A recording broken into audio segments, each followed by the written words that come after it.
悲心，然后是菩提心，啊，这三个呢也是不能，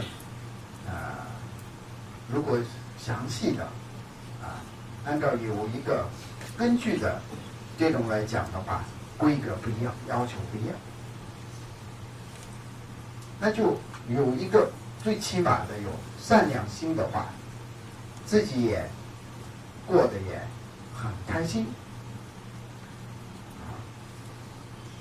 有慈悲心的话，那跟这个人相处的自己的家人也好，那么同事也好，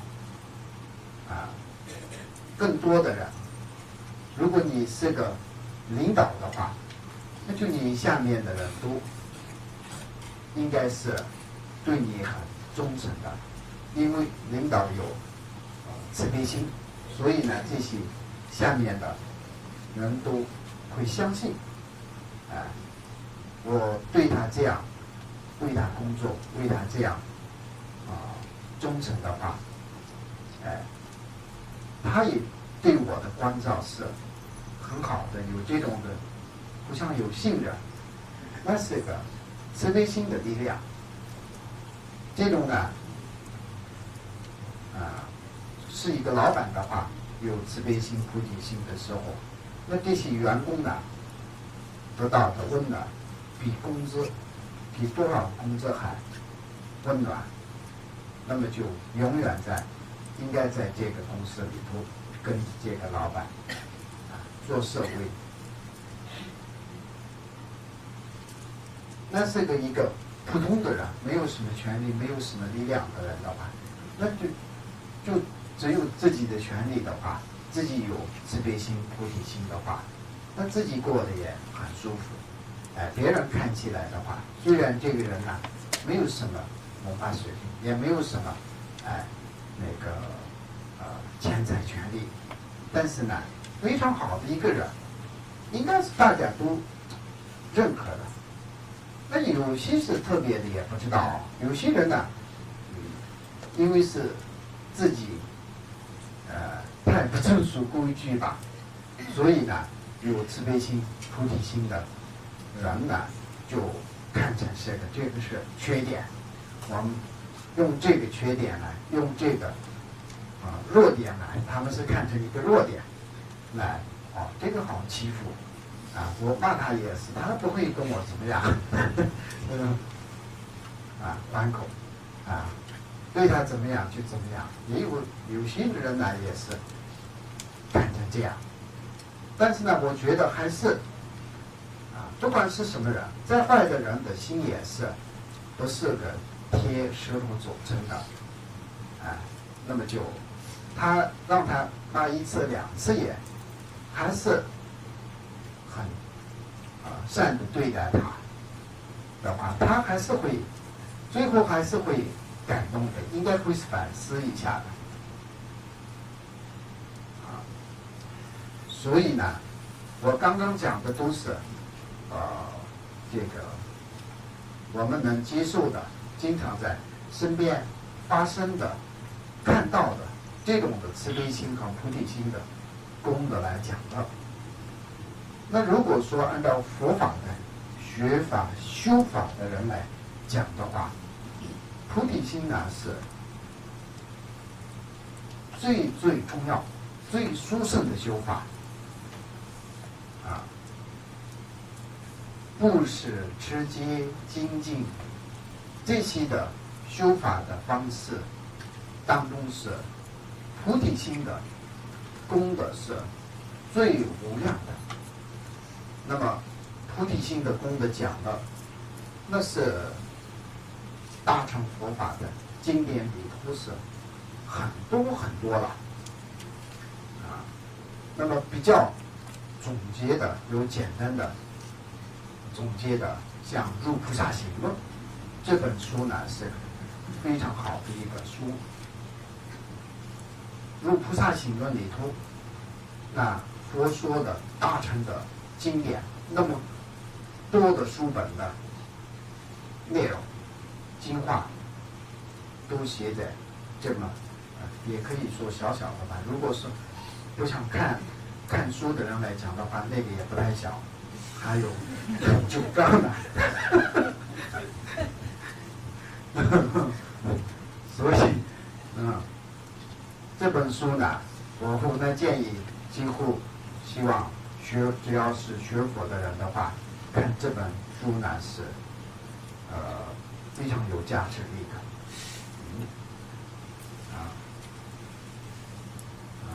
那么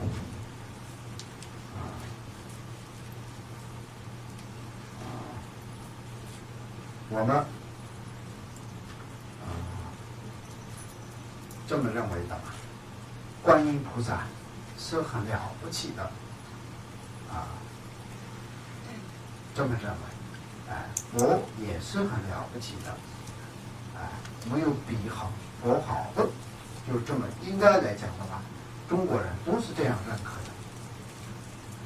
那真正来讲的话，为什么了不起的话，有些人就没有答案了，就是了不起嘛，也可能变成这种人很多了。那讲不了很多的话也是，因为观音菩萨的了不起的方面是证悟到空性的真理，所以了不起。第一个，第二个，观音菩萨跟佛祖释迦牟尼佛都有大慈大悲，所以了不起。能讲出这2个的话，应该是这个答案是圆满了。所以呢，那我们也要学习的是佛菩萨。那么要学什么呢？学习佛菩萨的话，那是不是像佛菩萨那样变成金光闪闪的？不是。那要学习什么呢？要学习佛菩萨的大慈大悲跟证悟空性的境界。学这2个是，就所有的都包括了。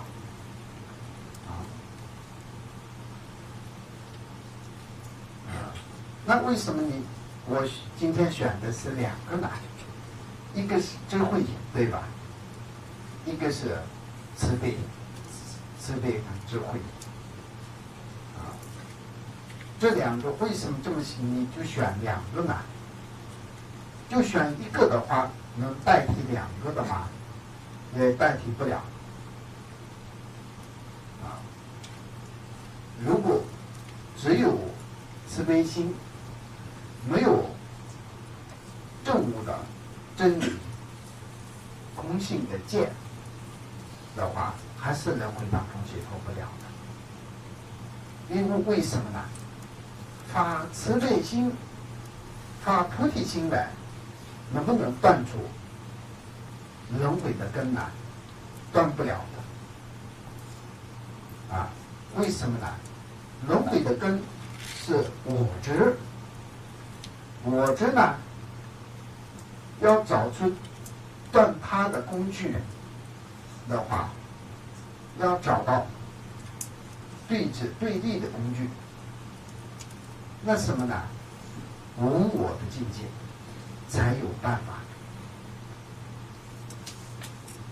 要消失这个黑暗的话，那相反的有光明才能消失掉，对吧？那么就有痛苦，痛苦从哪里来？烦恼来。烦恼从哪里来？我执来。倒过去也可以，因为有了我执，所以就有烦恼；有了烦恼，所以就有痛苦。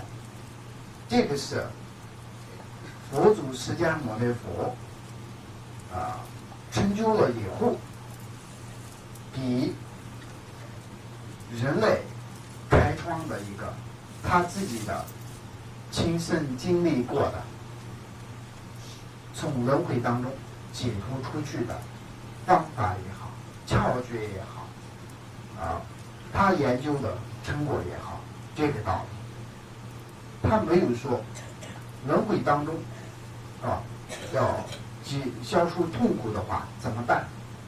赚钱消除痛苦的话怎么办？要创造物质的条件。它不是这个道理。这个道理是简单的讲的话，是唯物主义的道理。人类有很多痛苦怎么办？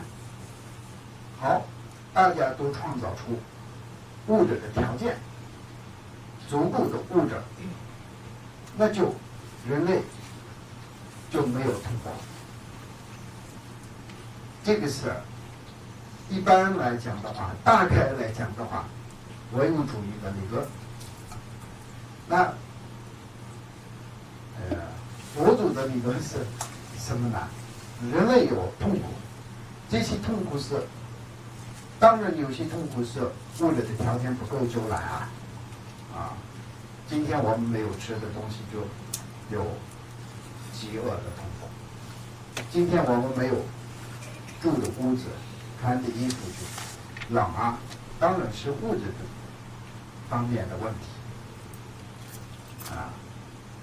没有药物，那有些痛苦是病的痛苦，这个也有药物物质的东西来能够解决的，这些是当然是承认的。但是呢，这些的究竟的4点这么快你们要想出去走一走这些的话随便可以去的我不会算，是个不礼貌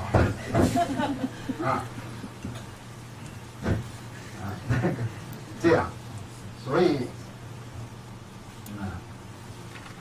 痛苦是哪里来？烦恼来，烦恼是哪里来？我执来。那就要断除我执的话，怎么办呢？证悟到无我的境界，因为它是对立对峙的所以呢，空性的境界是很重要，慈悲心也代替不了空性的境界。然后有了空性的境界，光是断空也不行，这些的世俗的也是实实在在的东西没有证悟之前呢，轮回也存在，而且善有善报，恶有恶报这些众生都是这么个痛苦，这个是个现实的东西。那怎么办呢？那是需要是什么呢？一个慈悲心，用慈悲心来对待众生，用慈悲心来创造人间的美好，用慈悲心来过自己的人生。如果证悟的话，那就也是另外一回事明天证悟的话，也许也另外一个事情。那证悟不了的话，明天重要的什么呢？慈悲心，慈悲心，用慈悲心来自己的精神寄托也是作为慈悲心为大家的事情也是用慈悲心来做，这样呢自己也有能够活下去，自己也有生存的方式，不只是自己，大家也生存的方式最好最正确的是也是慈悲心。这样应该是台湾人呢应该会听进去的。如果是有些人呢是也不一定他们觉得真的是我碰到过有些人呢觉得互相争夺互相不尊重才有生存的方式，也是有些也不少的人这个地球上面也不少呢这种的确定的人也不少的对的。那么慈悲心菩提心是非常非常殊胜的。那么刚才讲的观音菩萨佛祖释迦牟尼佛伟大的，我们要学的时候，那就24个小时都能够学到佛祖跟观音菩萨那样来的事，那很了不起啊。但是呢，恐怕比较难。那难的时候怎么办呢？一天呢，至少有5分钟10分钟的时间呢，受菩萨戒，念菩提心方面的书的话，整天都会影响的。影响到什么样子呢？影响到自己的内心当中没有不开心的，比较开心的。如果这一天呢，有人骂你的话，也是不会产生吵架感，更不会产生打架的。如果别人欺负你的话，也比较能忍受的、忍耐的。如果说那这一天呢，就很高兴的、很吉祥的事情发生的话，也是这个快乐、幸福，也是分享给其他的人，也这个快乐、幸福也把它增加到无边的。本来就是自己一个开心的事情，自己一个快乐幸福的事情。那如果你能够再想到更多的人的话，那这个呢就本来是一个，它就变成100个、1000个、1万个这样子的快乐幸福分享给更多的人。所以呢，这个是很重要。重要什么呢？从轮回当中解脱出去。那重要的什么呢？空性的定力。要在这个轮回当中要暂时生存的方式是菩提心、慈悲心。我觉得这2个是非常重要。虽然呢，我们学佛修法的接了很多法，修了很多法，念了很多念心咒这些咒也很多，但是呢，没有空性的见，没有菩提心的重要性，这个修圣性不知道的情况下呢，那就虽然念是念了很多，但是呢也没有变化，心里头没有变化的什么呢？不用说正悟这些方面，连爱心都没有。虽然是学佛的人，你好像学佛学了10几年，但是呢还是那样很凶那是什么呢？因为是没有注重在菩提心跟空性的见方面因为说是学佛了，但是呢碰到什么事情的时候还是接受不了跟一般的人一样的，就说也不听听不进去，好像就选择自杀这种的。那这个时候呢，学佛都真的没有什么意义了。那么这个为什么这样呢？因为没有一个空性的见。如果有空性的见的话，自己身上也好，整个世界也好不是说什么这个2000几年地球消失嘛什么的，是不是？那就消失就消失呀，本来就是这个轮回是无常的、空性的，也没有什么恐惧的，不会消失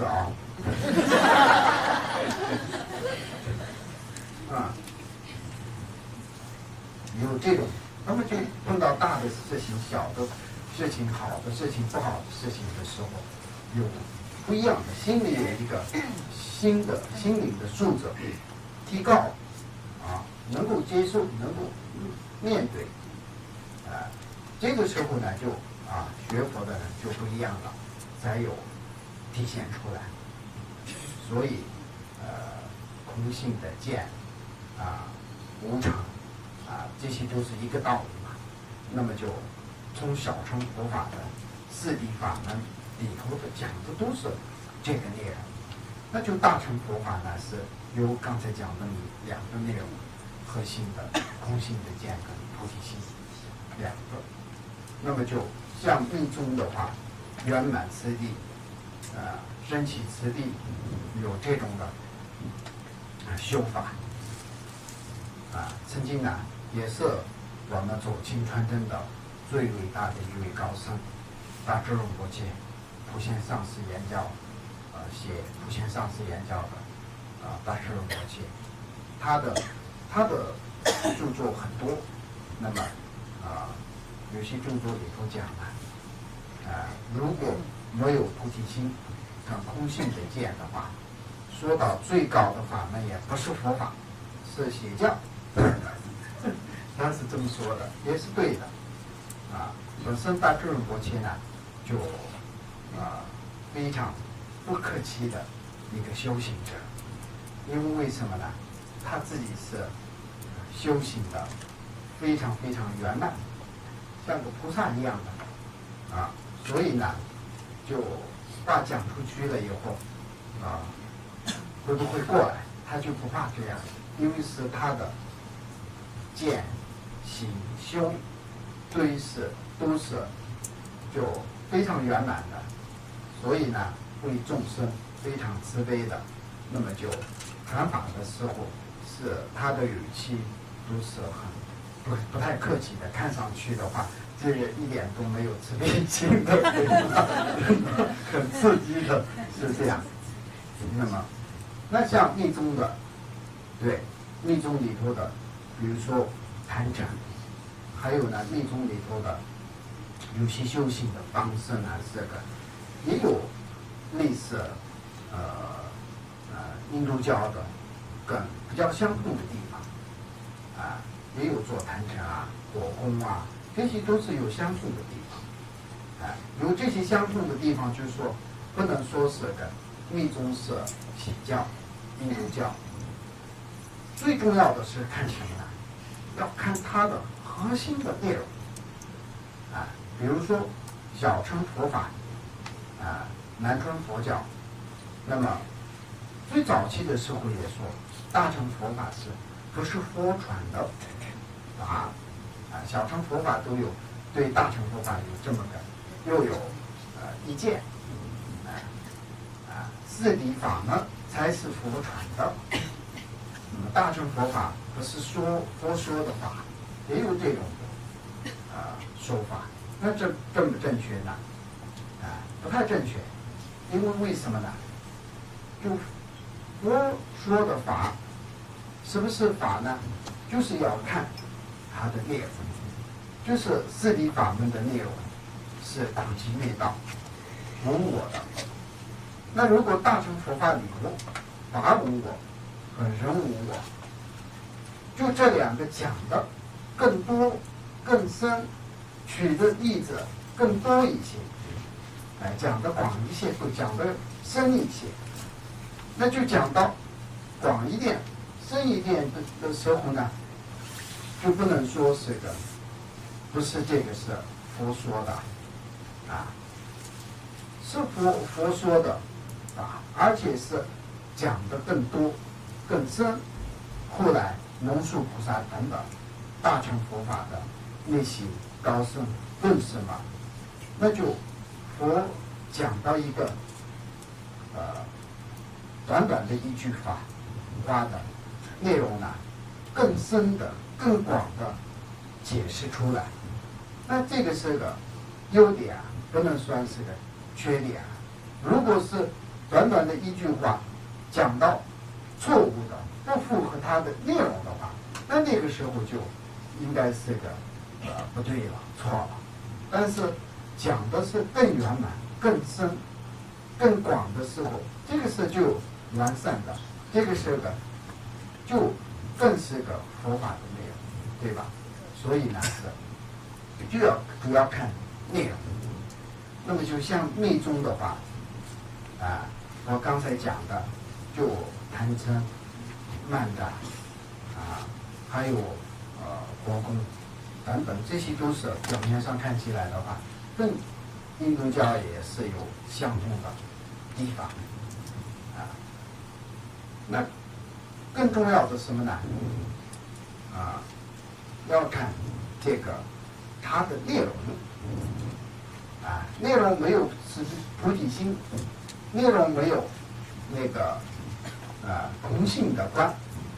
如果是这样子的话，那是个邪教，那是不是个佛传的法，跟内容不一样了，不符合佛说的法的内容。如果是它的内容是跟佛说的一致，而且更深奥，还有其他的方式能够度化众生的话，这个呢是个没有错。因为为什么呢？众生都在人间，而且呢，众生的时代、环境、民俗的习惯等等方方面面都有变化的。那么就用随着变化来，那么传法随着变化来就取弟子，随着变化来就修法的话，那这个是个对众生有意义的传法的方式，而不是说是不符合传法的方式。比如说台湾的慈济，那他们呢就在社会上面做很多这个善事善业，有组织起来这个呢就大家都全世界的看的话，觉得这个佛教的团体是非常好的，大家都公认的。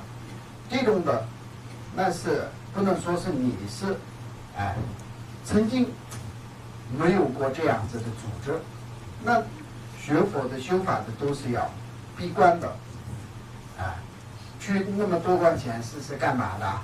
如果这样说的话也是不对的嘛就是这个是随着时代的现在的时代是21世纪的时代，不能光是考虑到自己的地方，自己的要面对全世界，整个人类。现在呢，就是通信那么发达，交通那么发达台湾的慈济也整个世界，非洲也好，东南亚很多国家去帮助，这个是为什么呢？因为这个时代的通信很发达，所以就哪个地方有困难，哪个地方有需要帮助的话，一下子就这个通过科技的通讯的方式来知道，然后也什么物质的东西要送到那个地方的话，交通也发达，全部做到。那以前的话，这个就根本就做不到只有寺院的门口到了乞丐的话，那就好好的照顾一下这种的时代，这个就是随着时代来帮助众生这个是没有错的，是对的嘛。比如说这样，那就像密宗的坛禅等等这些的话，也是在印度，那是个民俗的习惯方式，方方面面都有变化，有变化的当中就不能丢掉核心的内容。如果丢掉核心的内容的时候，那就不是了，那就变化太大了你就变也不能变成没有核心的内容。比如说佛法的话，那一个空心的见，这个端跟慈悲心，跟这些都是丢掉的话，那就不像个样子了。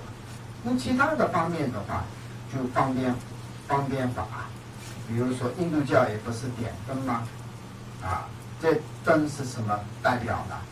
本来就是消除黑暗的，那么就代表智慧这样，那就我们佛教的也是个点个灯，那就想的可能内容是不一样的。我们佛教徒，特别是修学大乘佛法的人来点个灯的话，点这一三德呢，那是照明诱导众生的